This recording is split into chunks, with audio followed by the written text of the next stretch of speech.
Mi sentite? Ci siamo. Questa è l'ultima conferenza del giorno e grazie a tutti quanti per aver partecipato. Ci rimbalzeremo con le lingue, con Kwanza, tanto insomma si parlerà un po' inglese, si parlerà un po' italiano, ma faremo in modo che tutto sia comprensibile per tutti. Questa conferenza è una conferenza molto importante per noi e soprattutto in questo momento storico, perché l'Hip Hop Cinefest è un festival che ha come obiettivo di far vedere uno sguardo sul mondo, scusate perché chiaramente succedono queste cose proprio adesso, e uno sguardo sul mondo attraverso l'hip hop. Senza tardare ulteriormente passerei la parola a Kwanza che introduce i nostri ospiti. In realtà poi ci sono delle storie pregresse che vi andremo a raccontare strada facendo. Abbiamo perso uno degli ospiti sulla via, quindi non parleremo di Tunisia nel traffico di Roma, dal Pigneto a Torpignattara, ma parleremo di Palestina e di Siria. Dopo questa conferenza ci sarà l'ultimo film della giornata che è dedicato a degli artisti rifugiati siriani che metteremo dopo questa conferenza e sarà nell'altra stanza. Grazie Giulia. Allora, buonasera. E come ha detto Giulia è una conferenza importante, sicuramente abbiamo tutti e tutte sentito parlare di quello che sta succedendo in Palestina e Giulia tra l'altro in tempi non sospetti ha fatto anche un piccolo documentario in Palestina ormai 10 anni fa in cui c'era anche protagonista Hamza.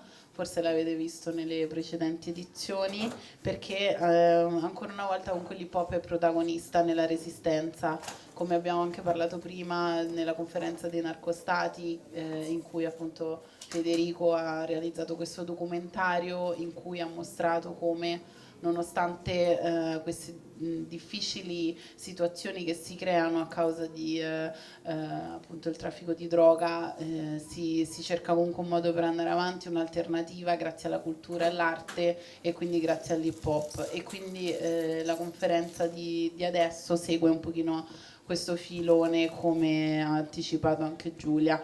Non tarderei ulteriormente e andrei a presentare i nostri ospiti. Ok, Hamza brevemente è un artista attivista palestinese che è nato in Libano, ha vissuto in Tunisia e in Giordania, poi si è stabilito in Palestina nel 97 dopo gli accordi di Oslo, dove ha ottenuto un diploma in design a Nablus e poi un master in design e società alla CASC in Belgio, mentre Zanko è figlio di siriani, nato a Milano, è uno dei pionieri del rap multilingue e anche una beatbox umana. È stato il primo in Italia a rappare in arabo e ha anche creato un album che si chiama Metro Cosmopolitan nel 2009, che oltre a essere il primo album di un giovane italiano di origine straniera è anche probabilmente il primo esempio di una partecipazione di 9 artisti da 4 continenti diversi che sono le cosiddette seconde generazioni, ovvero i figli di immigrati nati e cresciuti in Italia. So, Giulia, do you want to start with the first question for our guests? Well, the first question is I will let them speak. So, Hamza, that's on you. We really would like to highlight your work and what are you doing as a graffiti artist and to tell us why you think that hip hop is a resistance tool. Quindi sorry, I have to translate in Italian. Quindi la prima domanda insomma è per Hamza, vorremmo che lui introducesse il suo lavoro e ci spiegasse perché secondo lui l'hip hop è uno strumento di resistenza. Okay, good evening everybody. As they mentioned, my name is Hamza and okay, I was a graffiti writer since I can't remember when I started, like when I first find a can in my hand and started spraying the walls. In '97, as mentioned, we moved to Palestine after the Oslo Agreement, and in that moment I figured out that okay, graffiti in Palestine is something big, but not as an art. It's more of a statement because, like especially during the first Intifada in the 80s, between 87 until 93, there was no mean for the Palestinians to have their sound be heard. So they used the walls to spread their messages, mainly with the graffiti.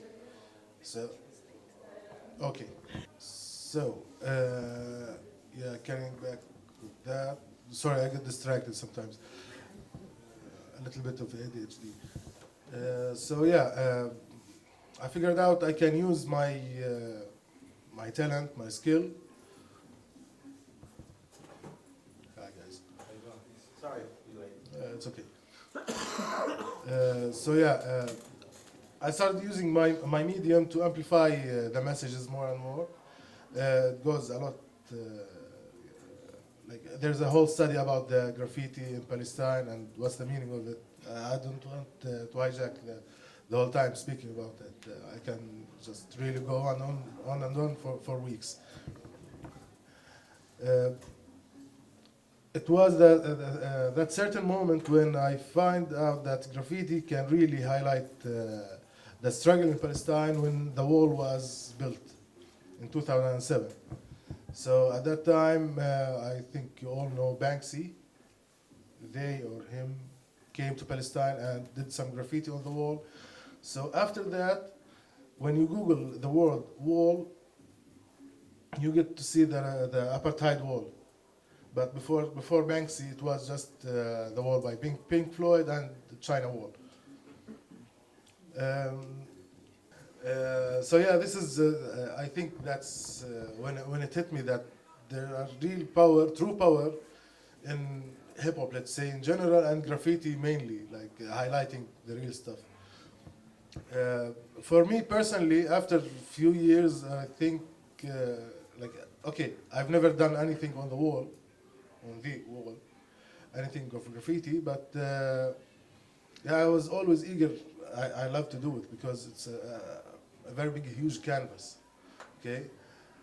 But actually, I didn't do anything because I rethink it, and in some way, when you do a piece of graffiti or writing something on a wall, on a surface, let's say, you'll make peace with it, and I don't want that.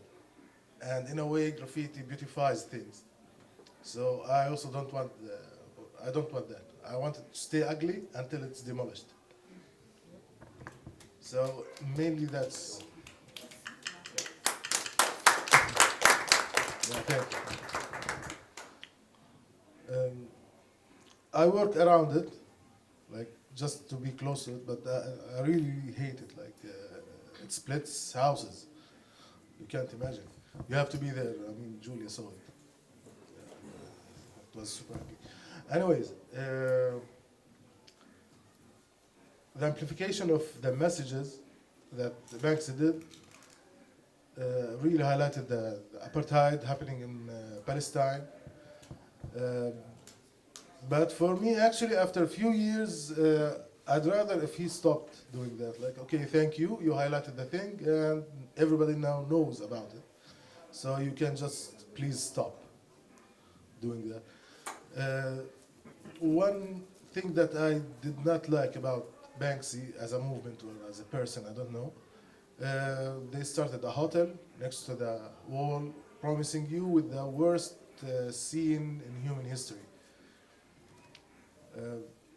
Okay, for me, I think that's a little bit over the edge, like capitalizing over the human suffering.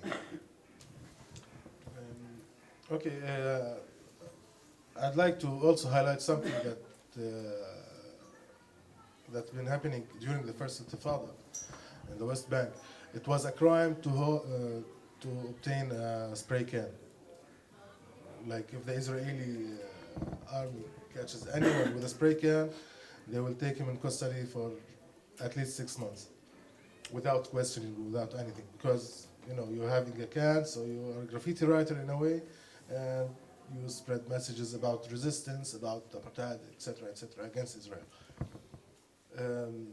Yeah, so it was really some kind of gangster thing, but you know, between the people and not the police, the occupation. So it was a little bit amplified, not just normal cops and people from the hood. Plus, it was a way to break the siege sometimes. Also during the first Intifada, it was the easiest way to break the siege by just going out to the house with a white bucket of paint. And if the military saw you, you just tell them, okay, I'm just here to clean the graffiti. You do it a little bit, and then you continue your trip to your cousins, to the shop, to wherever you want. So yeah, this is how we use graffiti to beat the system in a way. Yeah, mainly I think that's what I have to say as an introduction. Gli vorrei chiedere adesso che cosa sta facendo e nel suo lavoro come è connesso sempre la sua arte con la resistenza, e grazie per aver fatto un quadro della situazione, e ovviamente se vuole condividere altro siamo qui per ascoltare.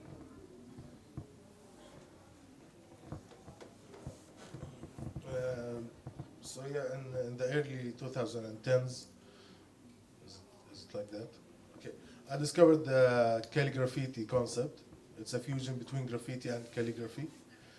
I was really fun with it because I like calligraphy and I do it, the Arabic calligraphy mainly, and I was raised in the streets as a graffiti writer. So I trained myself in that. You know there's nothing as such as a training for a graffiti writer. You just do it and you get better and better by trial and error. After a few years, me and a friend of mine, we developed a new concept. It's called the digital calligraphy. It's projection. It's a live projection that we do. We invented actually a machine to do it, to cast the human stroke with the calligraphy. Sorry, I didn't prepare a presentation of my work. I didn't know we're going that way. Don't worry. You have to look in your portfolio or okay. website. So yeah, this new concept of digital calligraphy really helped with so many situations, because I'm not leaving a permanent mark on a surface, on a facade. So you just have a beamer, your computer, and the device that we created. It's called the inflector. You can Google it with the 3 in the end. Inflect 3 instead of the E. Sorry, instead of the E, there's number 3. We use it in many demonstrations, especially it was during the night, the evenings, just putting the projector, and when the police comes, just turn it off. There's nothing here. And you can really see the words are forming in front of you, like it's not pre-made, pre-prepared something. You just do it at the moment. Depends on the situation. Now you write what you need to do, and spread the message and amplify it. And actually, that's what I did. That was my major focus in my master's. It was the autonomous design and social design. Okay, it was public art, politics, and sociology. It's hip hop.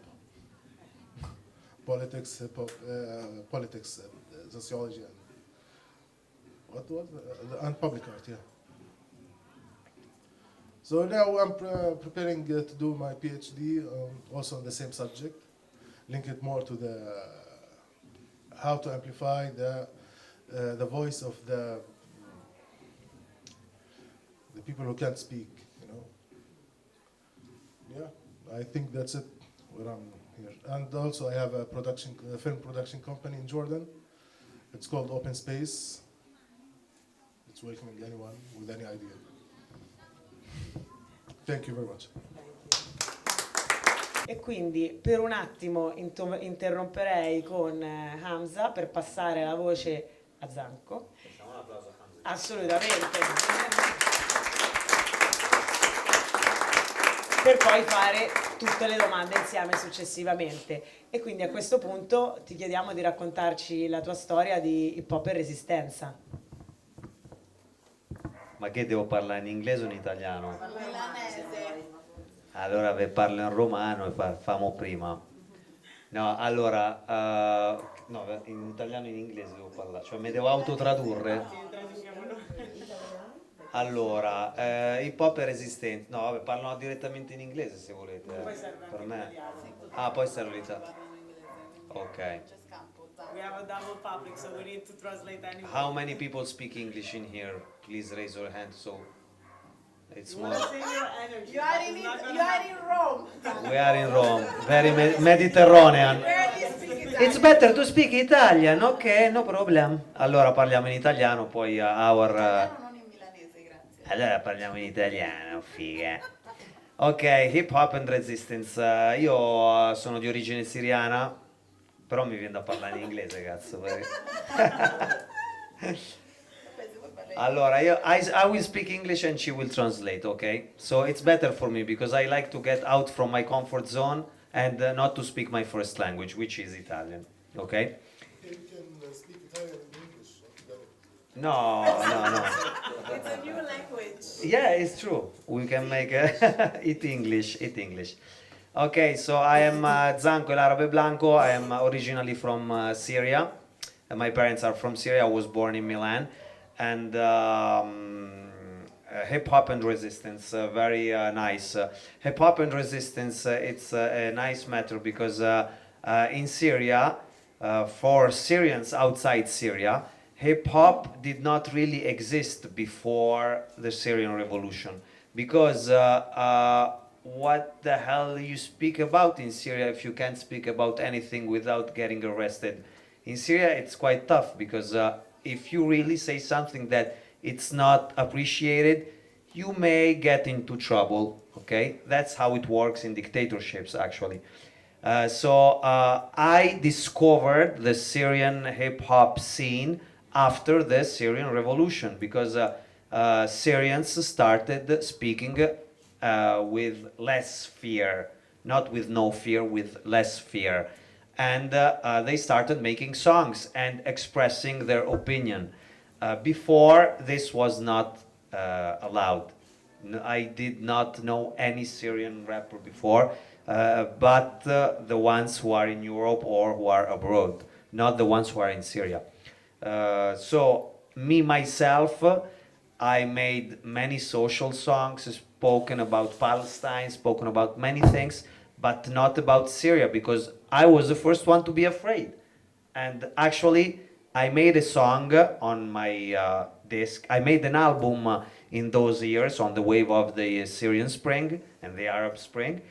And I found the courage to speak about what was happening in the Arab countries and in Syria in too, no? And this piece is called Finas Aritla, which means people have the courage to say. Finas Aritla means there is people who said no. And this is what people in Syria started to say. They started saying, no, we don't agree in what is happening in here. We want our rights. And I was the first one to be afraid to get back to Syria. And actually, I am a little bit afraid to get now back to Syria too. I hope one day to see again my country of origin. But can we show this video so we can comment it together? Because I was like, I saw the whole Arabic people as a great Arabic people, like a great nation who raised finally its head and walked to get its destiny. It happened everywhere. In Syria, it didn't happen. So now I am a little bit sad, but let's watch please the video together. Don't be sad, Zuri. Let's focus on positive things.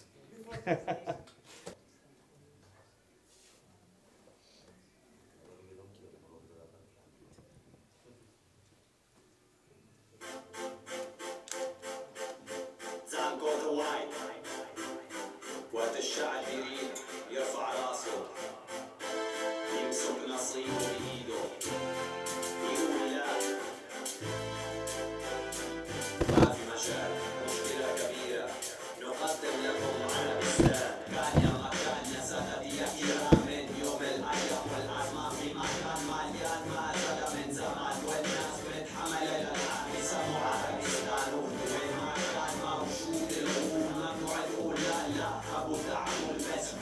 ناس نزلوا عليك لا الموت ولا المازال لا دموعهم عصابات مسلحة نزلوا في مرض صح ولا لا أربعة الشعب تحت روسين وروسيا رعب تحت ضباط والدبابات بس شاهدين متضايق إنه ما فيش إلا الأبد وقت الشعب يريد في أي بلد يرفع راسه ينسب نصيبه ويقول لا لا لا لا لا يا هيك يا لا في ناس تسلم عليك لا الموت ولا المازال لا في ناس تسلم عليك لا لا لا في ناس تسلم عليك لا الموت ولا المازال لا في ناس تسلم عليك لا لا لا هاي في شعب نزل عالشارع واستجا يقول لا قالوا لا قول عنا عايش مثل الشحش طب هلا نفصل عند الفاسدات صدق يتقارن بحقوق العالم بكلام كرامة وقانون الطوارئ بتسمينا حرامية أكيد في وراك عملية أجنبية إجرامية وعبيد لسانك بحقوق الإنسان عربستان مستنينا ممنوع هيك كلام سامين في ورانا حرام تتكلم عن الحرية يضل محافظين على الأمانة الدولية ولكن لو نص الوطن لم يؤمن بها الأمان لم يستخدم أول شيء الاحترام فها هو الشعب يريد إسقاط النظام في ناس تسلم عليك لا الموت ولا المازال لا في ناس تسلم عليك لا لا لا في ناس تسلم عليك لا الموت ولا المازال لا في ناس تسلم عليك لا لا لا في ناس تسلم عليك لا الموت ولا المازال لا في ناس تسلم عليك لا لا لا You gotta fight for your right para todos los pueblos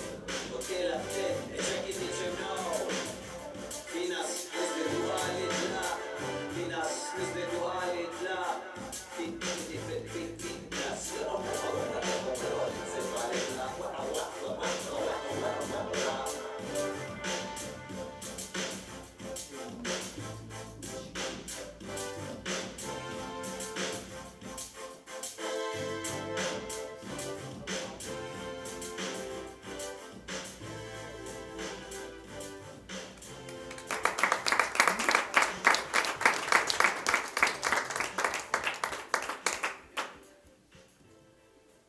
Thank you, thank you, thank you.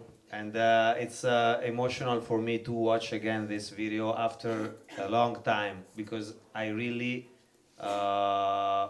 watched this video last time some years ago. So it's emotional for me to see and live again the emotions I lived in those years when everybody had the hope that something was about to change. It didn't happen in Syria, but it did actually. Because now, if I think back about those moments, we still have the same regime, we still have the same president, but people have different feelings. They know they can speak now. They do speak now, actually, with less fear.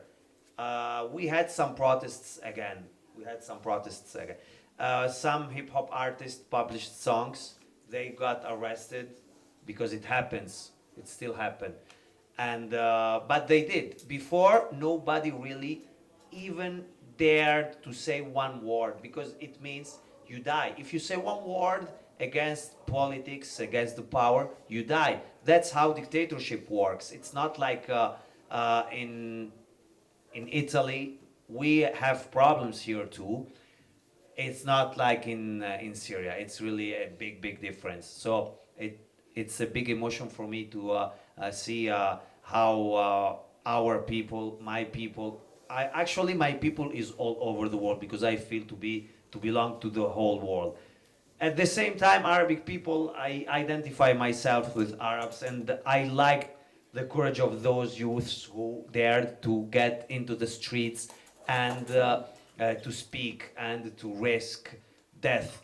That's what myself, I did here in Italy because many Syrians started speaking about dictatorship here in Italy too. We made songs, we made, here also the Syrians of the diaspora started speaking about what was happening in Syria. and that was weird for me, but at the same time very exciting. It's a weird feeling because at the same time you have fear and excitement, you know. It's a weird way of feeling. And I remember as a Syrian of Italy when I went down my first years to Syria in summertime to attend school to learn Arabic. I remember this weird episode. I was like, I had a notebook on which there was the face of the president, and I just started very spontaneously to draw on it and to draw on the face of the president. And like my classmate got scared and he's like, "What the fuck are you doing, Zuri?" And I'm like, "I'm drawing.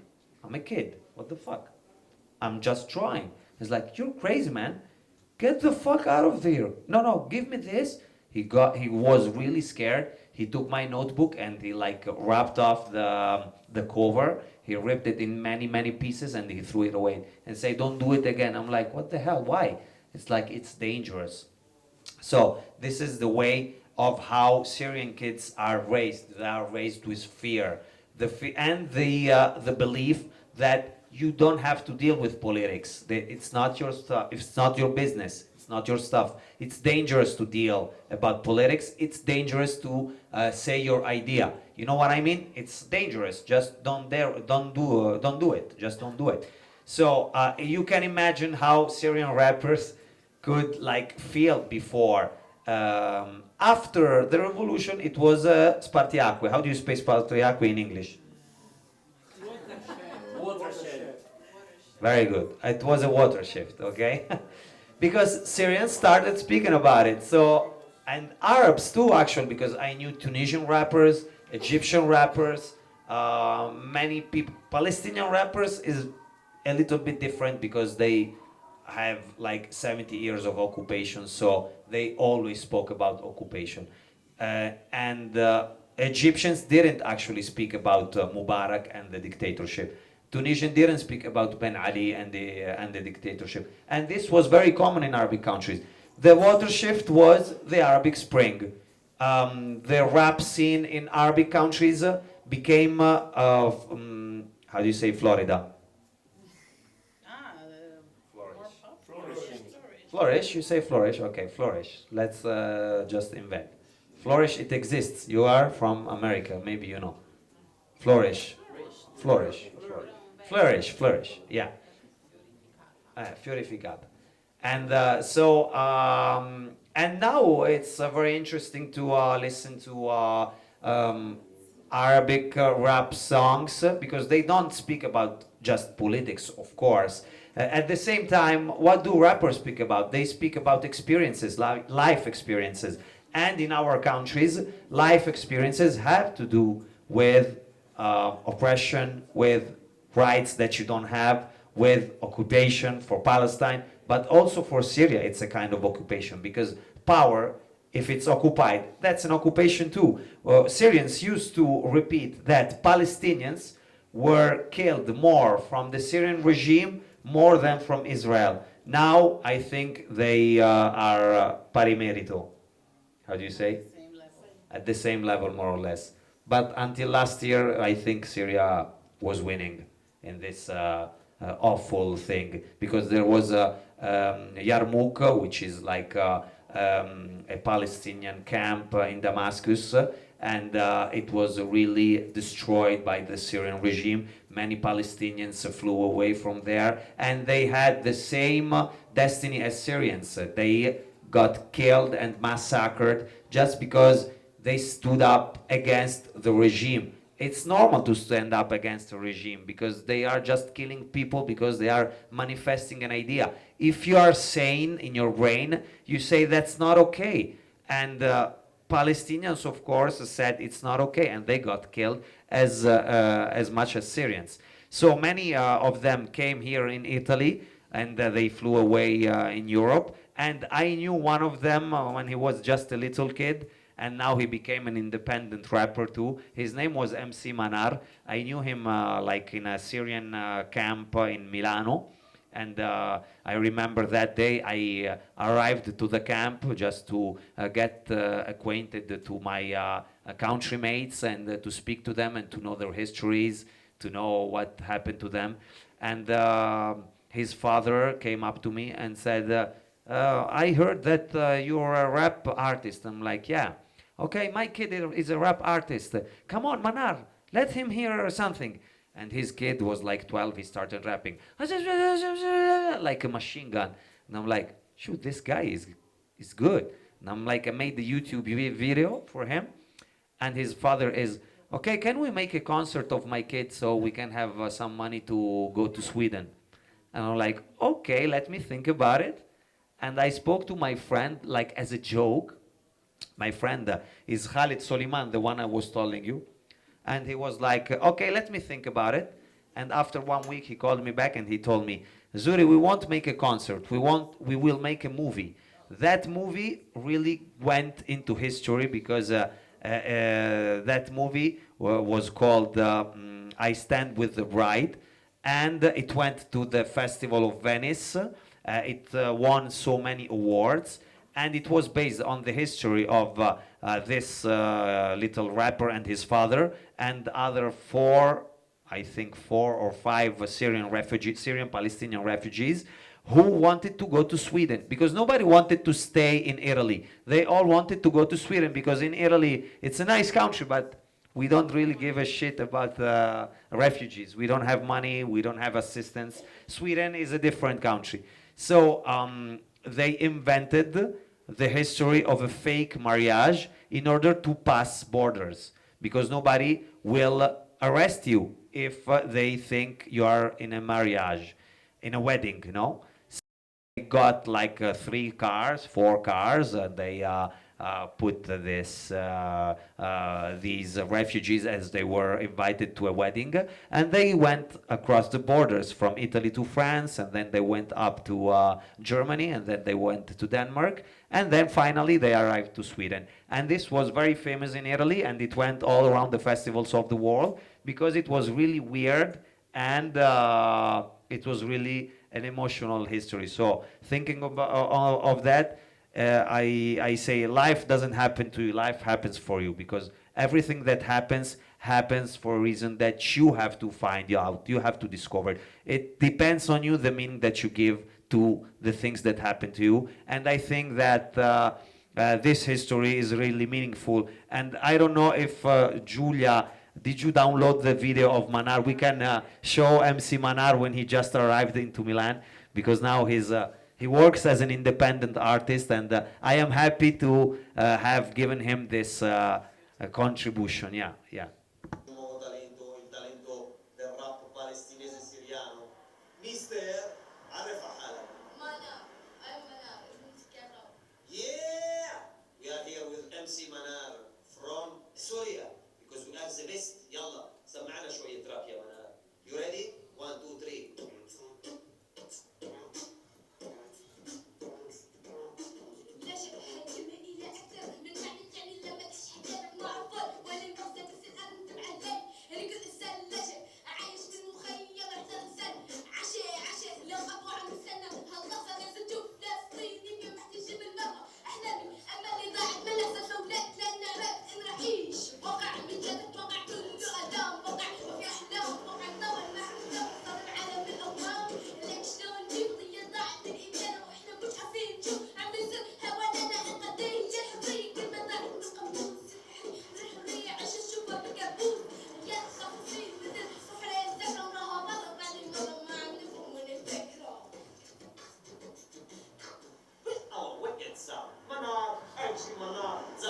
Original Ave Blanco made in Italia. Questa è la Siria.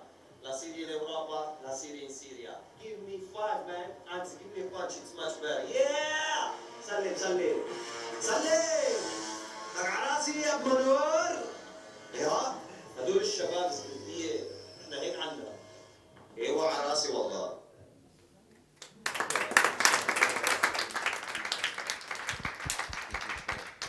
Ok, abbiamo tempo per un paio di domande. We have some couple of questions, comments. observations? Don't be shy. Guys, this guy here came all the way from Belgium. This guy here came all the way from Milan. That it's even farther than Belgium. So because it takes 3 hours and 2 hours to get here. So, so don't miss this opportunity. Yes, please. Hi, my name is Mr. Wave from the New York City Breakers, the movie Beat Street. Been dancing for a long time. So I hear you mention the word hip hop often. What are the origins of hip hop? We classify graffiti as hip hop. We classify rapping as hip hop. Hip hop is actually all the elements in one. So if I was making beef stew, if I didn't have any carrots, potatoes, onions, it wouldn't be beef stew. So how do you feel about today's culture? Has it progressed or regressed? Is it moving forward or is it moving backwards? Okay, nice save. Yeah. Uh, let me talk about this element. Okay, I think we all know that hip hop consists of eight elements, 5 majors and 3 minors. Okay, mine is the graffiti. I think I'd like to. I believe it's like the beef in the beef stew. And the rap is more of the stock so it all has to come together to make the beef stew, as you mentioned. It's declining in some areas. It's going more of mainstream, especially with the new MCs, the new wave of MCs. After the, I don't know. I mean, you live in the States, and I believe you know the scene better than us. But the East Coast, West Coast thing, I think it's dead. There's not as like in the 90s, for example. But it's rising in the Middle East because I can see it, because there's more of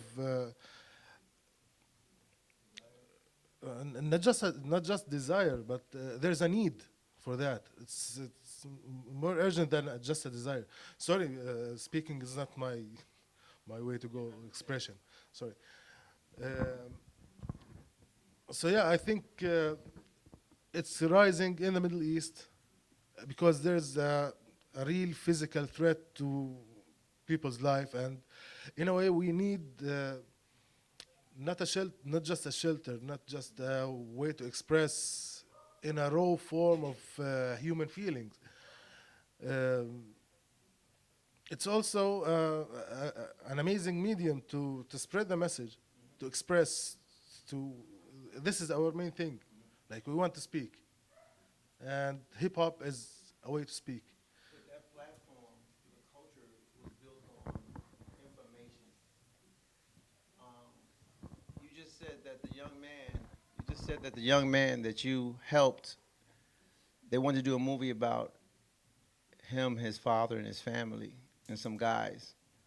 Some of the best, greatest records are Dear Mama from Tupac. It's talking about not just social justice, but it's talking about how we lived, not just in the streets or politically, but how we lived. Like the way you just explained the graffiti. If that was in a record, that would be amazing for a lot of graffiti artists, but also for kids younger to understand how you feel. I just think that politically we are abusing a culture because we want to speak. If I want to speak, I go down and stand in a platform and speak. I don't really have to attach it to a culture. It was hard for us to build hip hop. It was very hard, and they didn't want us to do it either. And they left us in the Bronx to burn with bricks and mortar and let us play music all night and let us get down and then arrest us because they thought it would not get here. But in that time, you had white lines, Melly Mel the Message, don't do it because close to the edge, don't do it, cocaine. But you think that message because he thought of it? Maybe he was doing cocaine. So the message of hip hop, if you like, you could take anything from this. When you talk about social, talk about the social things that's bringing your countries down as well. The governments are, you're in a bad place. And I tell people all the time, our culture is different, the way we were built, because you've had it harder. But we had it hard. Where you were not allowed, we were allowed. So crack cocaine, dope, heroin, dust, guns, they flooded us with it. We were all drug dealers, gangsters. Do you understand what I'm saying? So how do you still be able to sit down and write and you high as hell off of anything that you want to be on or you're running from? Look at Buck 4 and Kuyaki, gone. They were drug dealers. So we all had it hard, but they used different messages. And I would say if you have that platform, help these babies. You know, because it's not about me anymore. I've been doing this since the 70s, you know, and God has been good to me. It's more about the babies, what you just showed. You know, if you can help 20 of them or 40 of them, not just one, then they can help their peers, you know. But if we just cry social justice to these babies, you know, I watch my 25-year-old son, and he thinks he's Lil Wayne because he grew up in Lil Wayne's era. Does that make sense? Yeah. When you spread the message, you spread it down, not up. So you're talking to people who don't care, the cops, the government. Talk to the people beneath that, and you'll go further.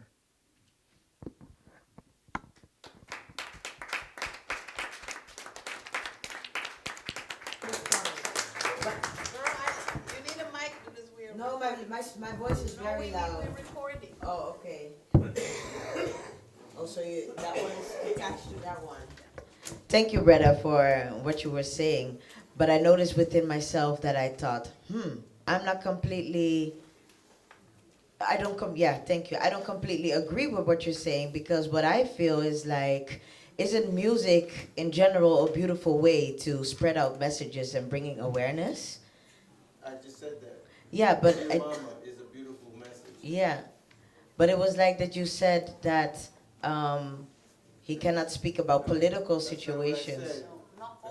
Not only. Not only. Okay. If this kid worships him because he gave him an opportunity, he can find 20 more kids, 30 more kids, and then it starts to spread. We were all kids. Yeah. So people ask me about the Olympics, and I tell them a lot of b-boys are upset about it, but I'm not.